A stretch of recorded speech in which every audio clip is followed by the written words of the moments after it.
What is a session? A session is a global variable stored on the server.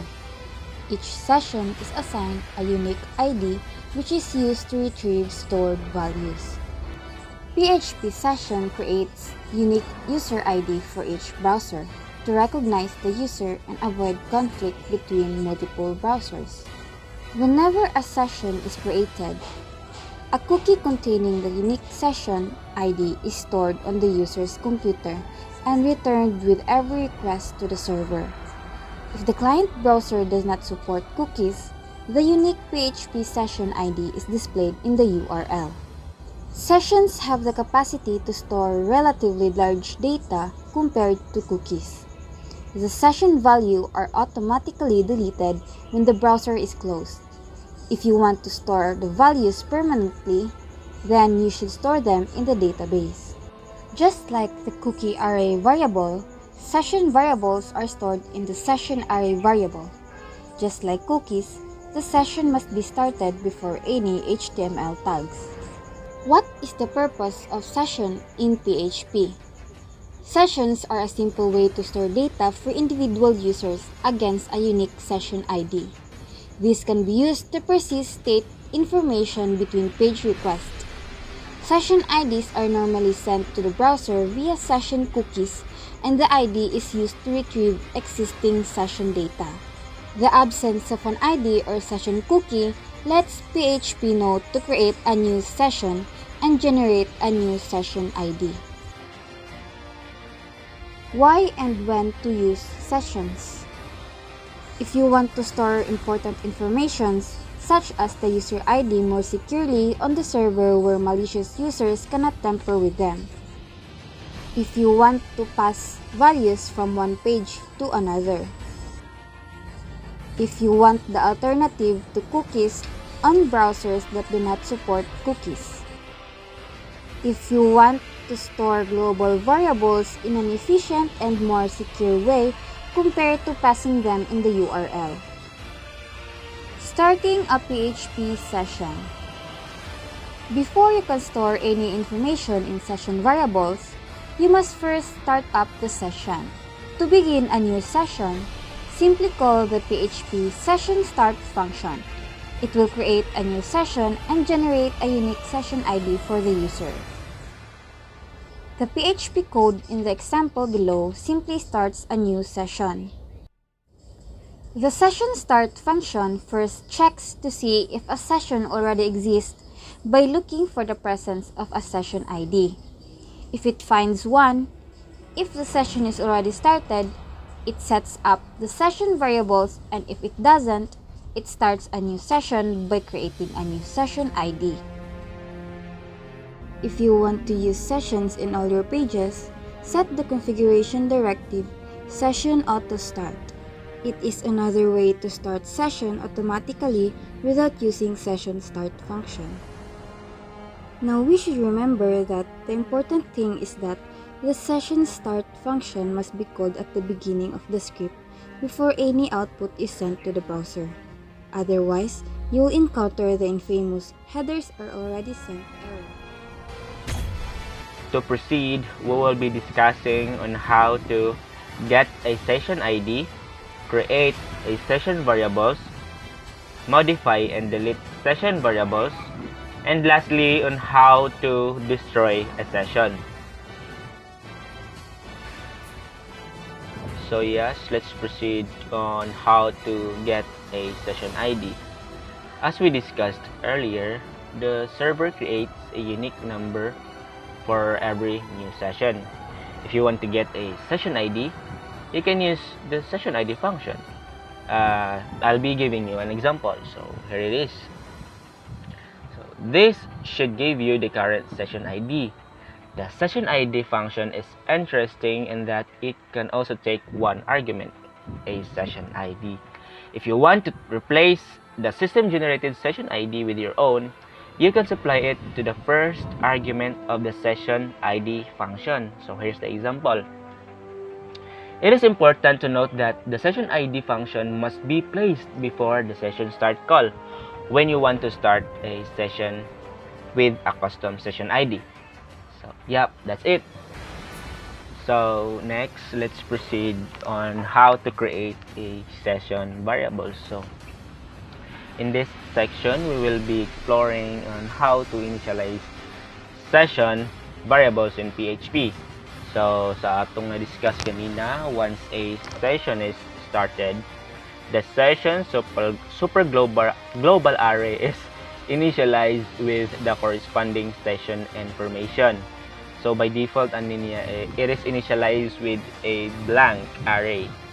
And pwede ta maka-store of information by using a key value pair. So, let's go through to the following example script that demonstrates on how to initialize session variables. So here it is. So as you can see, nag-start ta og session at the beginning of the script using the session start function.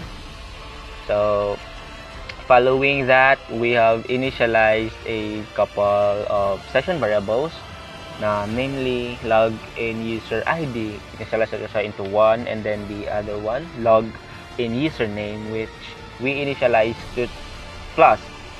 So finally, we have accessed those variables using the session super global arrays. So that's how we access. So take note that when we store the data in a session using the session super global, it's eventually stored in a corresponding session file on the server, which was created when the session was started. So sa kaniya pamaagi, the session data is shared across multiple requests, and as we discussed, the session information is shared across requests, and thus the session variables initialized on one page can be accessed from the other pages as well.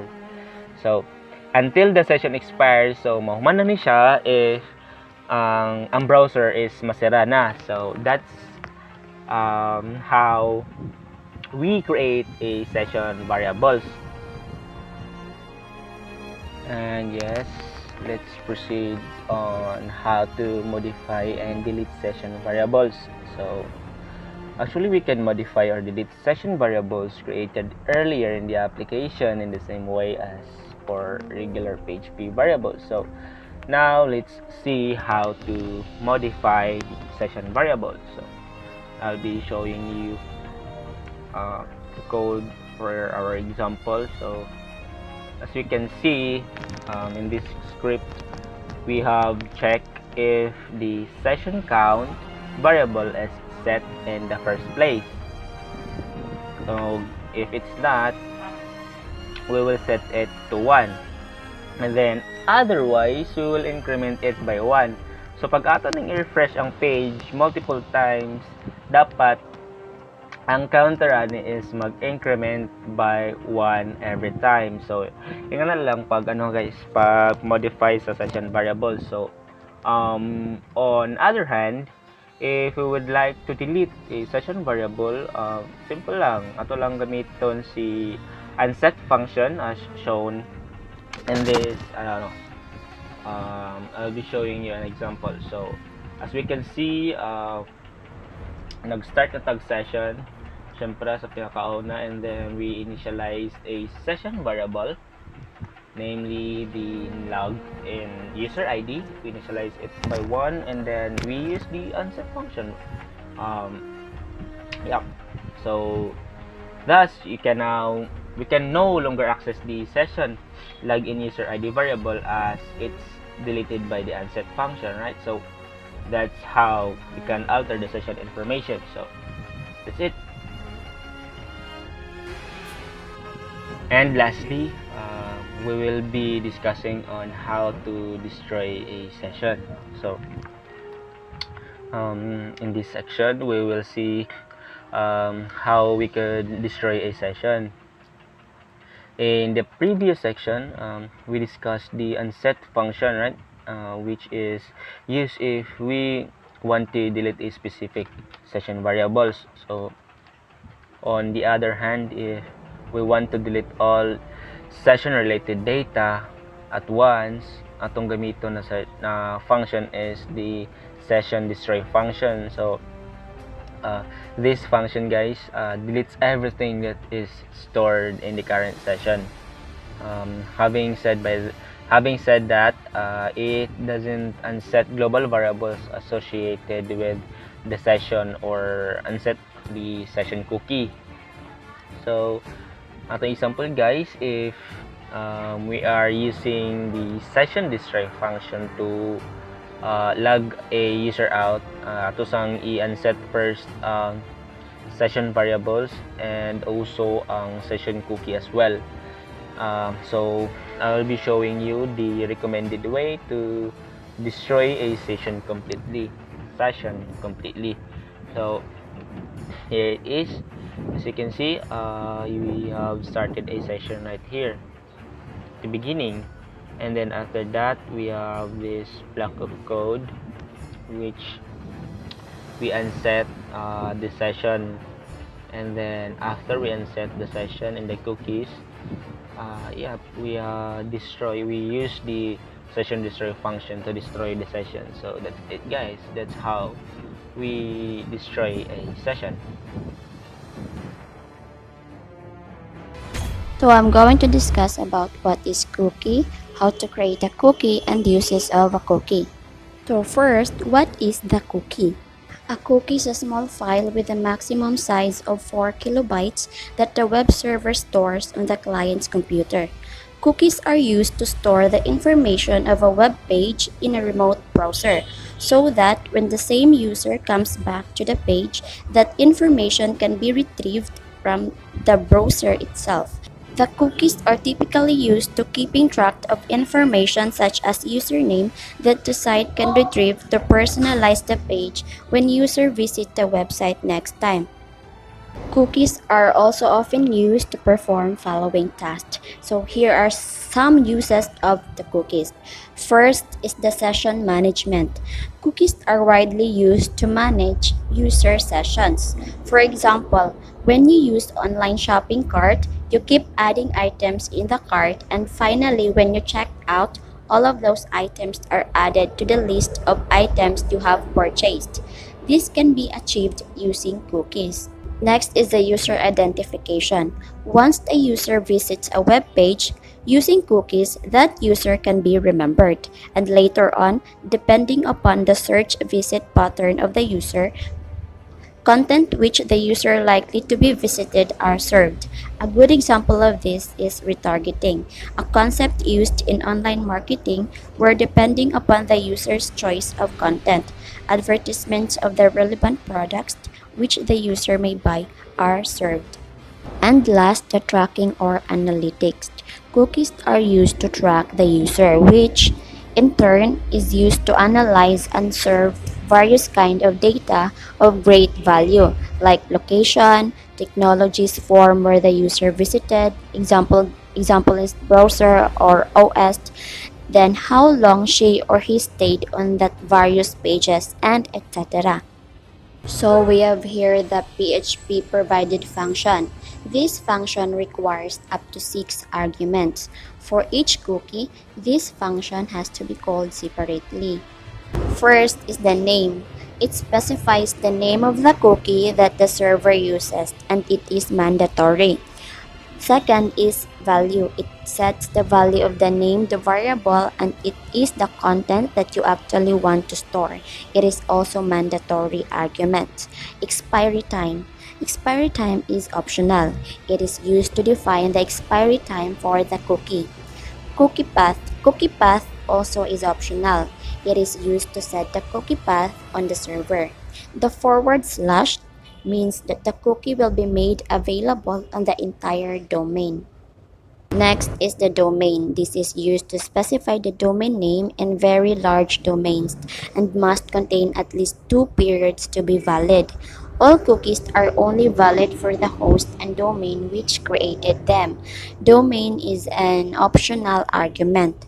Next is secure. It is used to determine whether the cookie is sent via HTTPS if it is said to be true, or HTTP if it is said to be false.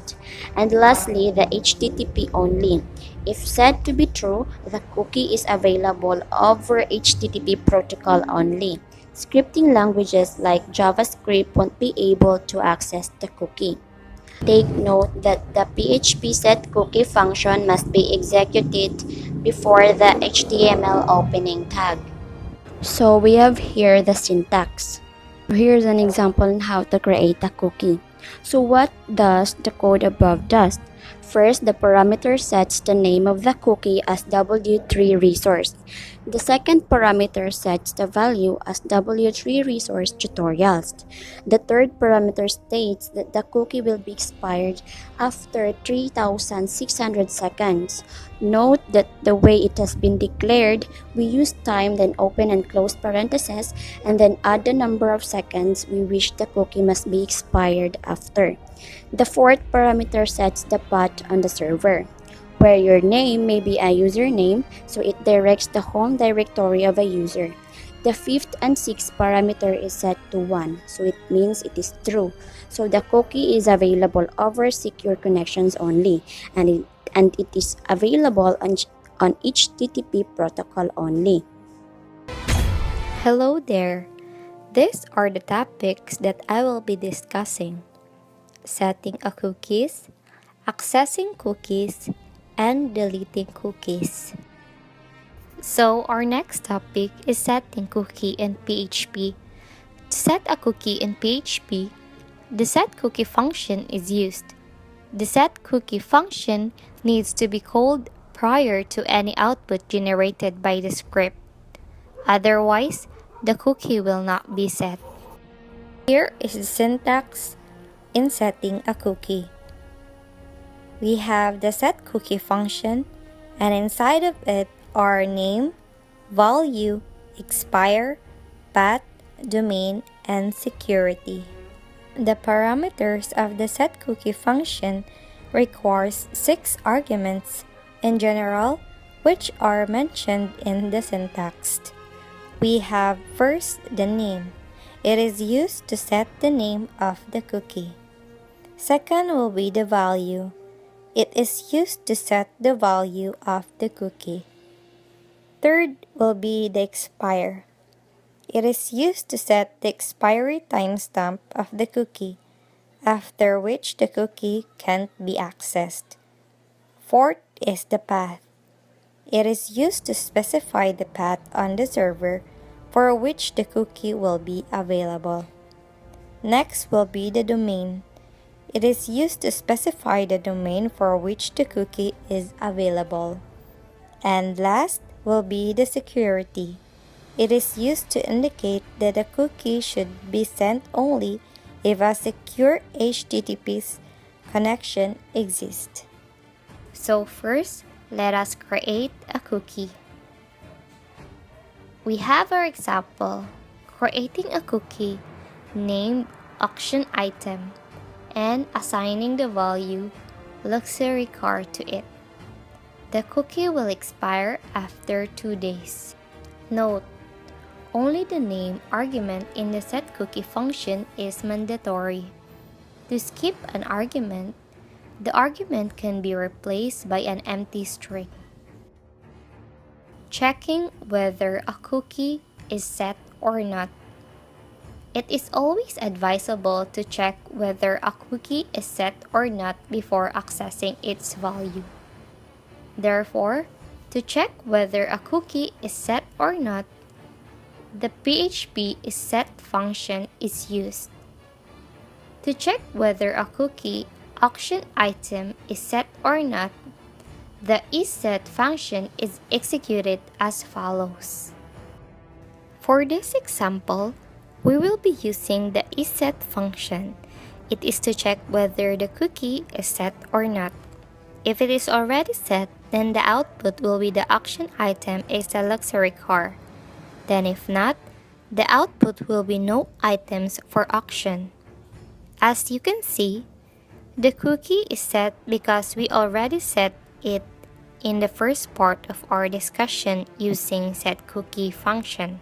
Therefore, the output for our example is auction item is a luxury car. Next to discuss is about accessing cookie values. For accessing a cookie value, the PHP cookie superglobal variable is used. It is an associative array that contains a record of all the cookie values sent by the browser into the current request. The records are stored as a list where cookie name is used as the key.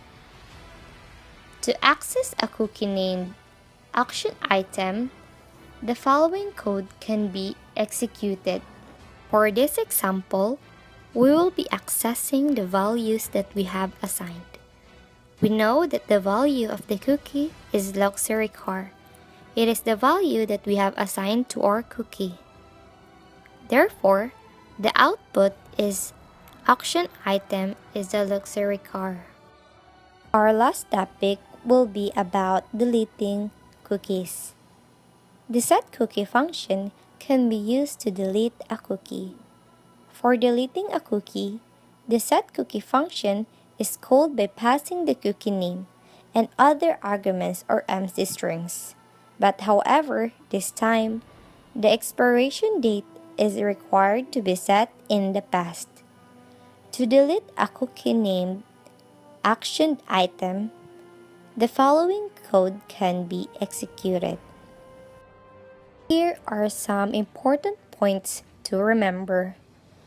If the expiration time of the cookie is set to 0 or omitted, the cookie will expire at the end of the session.